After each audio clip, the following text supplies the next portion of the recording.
Depois que a gente lançou um vídeo falando sobre o início da vida humana, um vídeo contra o aborto, onde a gente também faz uma crítica severa ao FIV, fertilização in vitro, a fecundação artificial, chamada no início de bebê de proveta, a gente recebeu algumas perguntas e alguns questionamentos das pessoas falando, mas qual que é o problema disso? É o sonho de alguém ter um filho e ela consegue uma cura através de uma fertilização in vitro. E hoje a gente vai falar sobre esse tema. Nós já temos um vídeo falando sobre essas questões que se chama Pra Engravidar Vale Tudo? Onde a gente aborda essa questão, mas é um tema recorrente que vale a pena ser abordado novamente. E por isso nós vamos tratar sobre este assunto nesse vídeo. Então, vamos lá? Vamos lá!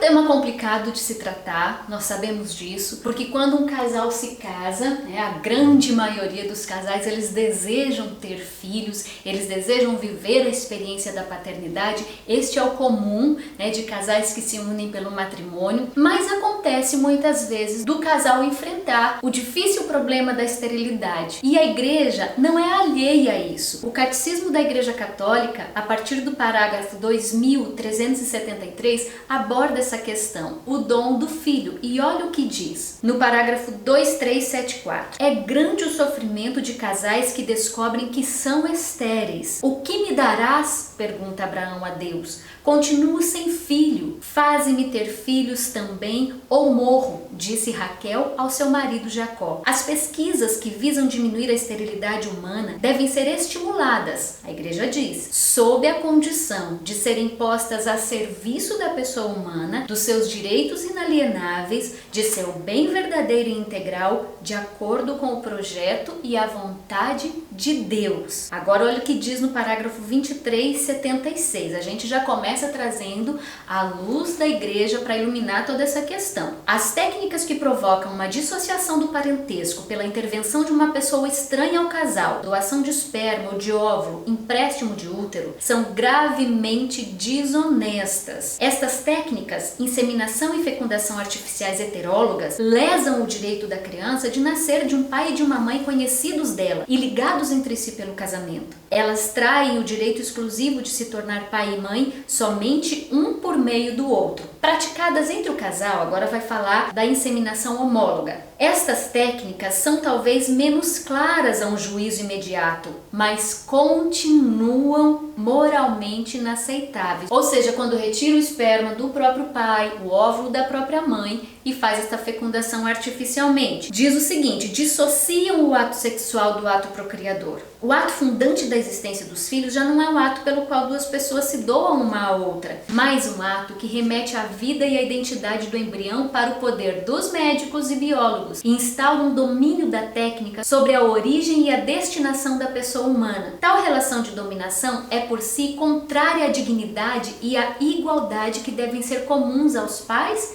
e aos filhos. Dignidade e igualdade comum aos pais e aos filhos. A procriação é moralmente privada de sua perfeição própria quando não é querida como fruto do ato conjugal, isto é, do gesto específico da união dos esposos. Somente o respeito ao vínculo que existe entre os significados do ato conjugal e o respeito pela unidade do ser humano permite uma procriação de acordo com a dignidade da pessoa. O Catecismo da Igreja Católica, a doutrina da Igreja Católica, é muito clara a respeito desse assunto. E as pessoas podem se perguntar, mas por quê? Primeira coisa, a fertilização in vitro ela é feita fora, obviamente, e ali é fecundado vários embriões. E eles são selecionados geneticamente e somente alguns são implantados. Ou seja, cada fecundação feita fora do útero é uma vida humana, que são congeladas ou são descartadas. A vida humana está sendo coisificada, instrumentalizada para satisfazer a vontade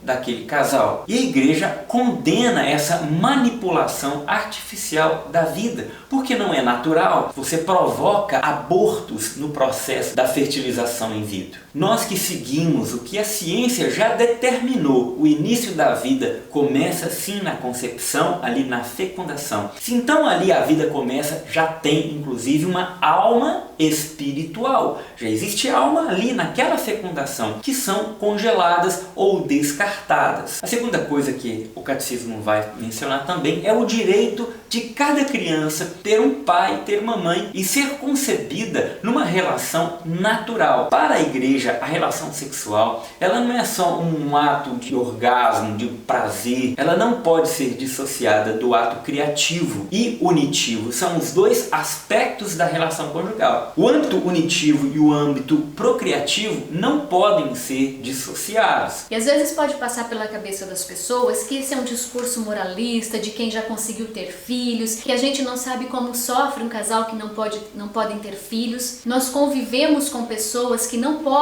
conseguem engravidar, mas que, conformadas à vontade de Deus, buscam outras vias de viver a paternidade. Inclusive nós recebemos por e-mail pedido de um casal que já há anos vem fazendo tratamento para conseguir engravidar e que, não conseguindo, recebeu inúmeras vezes conselhos dos médicos para que adotassem a prática da fertilização in vitro, para quem sabe conseguir aí o sonho de um filho, mas que, sendo fiéis à doutrina católica, fiéis à palavra de Deus, eles se colocaram: não, nós não queremos desta forma, porque isso contraria a nossa fé, isto não é moral. E nos pediram também ajuda, porque falaram: Deia, inúmeros casais aderem a essa prática por conselho dos médicos, por não saberem aquilo que a igreja diz, aquilo que é a vontade de Deus. Então falem sobre este assunto. Ou seja, um casal que não pode ter filhos nos pediu para que falássemos sobre esta questão. É importante falar que existem técnicas morais, existem tratamentos que não tem problema algum, que não ferem a moral, que são legítimos, que podem ser feitos. Uma coisa é o tratamento que ela faz para endometriose, hormonal, com vacinas, injeções, são inúmeros os tratamentos. Não é sobre isso que nós estamos falando. Nós estamos falando da fecundação in vitro, que também tem sido utilizada como uma forma eugenista, que é de seleção genética,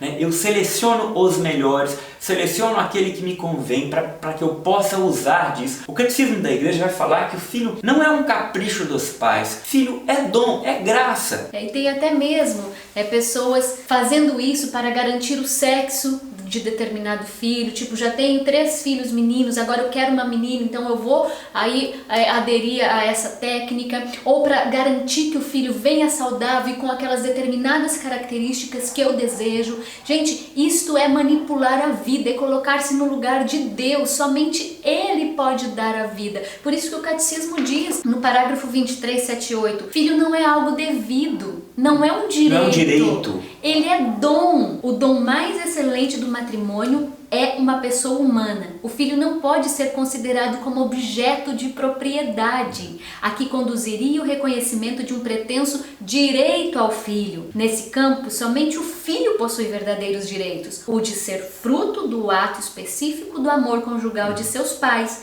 e também o direito de ser respeitado como pessoa desde o momento de sua concepção. O mesmo direito que nós pais temos, os filhos também têm. Desde onde? Desde a concepção. Ou seja, aquele bebezinho, aquele embriãozinho já ali fecundado, né? Então já é alguém, já tem uma alma espiritual, ela está sendo descartada, porque ela não presta para mim agora. Ela vai ser congelada ou vai ser jogada num ralo de laboratório. É sobre esta vida que estamos tratando. Então, existem 2 aspectos que envolvem a moral. Da vida humana que se inicia na concepção, desta vida que é manipulada, essa seleção genética, e o ato conjugal que acaba sendo desassociado do aspecto unitivo e criativo. O filho passa a ser uma espécie assim de direito dos pais, de projeto pessoal. Chegou a hora de eu ter meu filho, agora custe o que custar, eu vou fazer com que este projeto aconteça, como uma casa que se constrói, uma viagem que se faz. Não, gente, filho é dom, é Deus que dá. É difícil, né, Deia? A pessoa lidar com isso. Sim, e a igreja fala, o que então fazer? O que estes casais devem fazer? Casais que não podem, não conseguem engravidar. Olha o que a igreja diz. O evangelho mostra que a esterilidade física não é um mal absoluto. Os esposos que, depois de terem esgotado os recursos legítimos da medicina,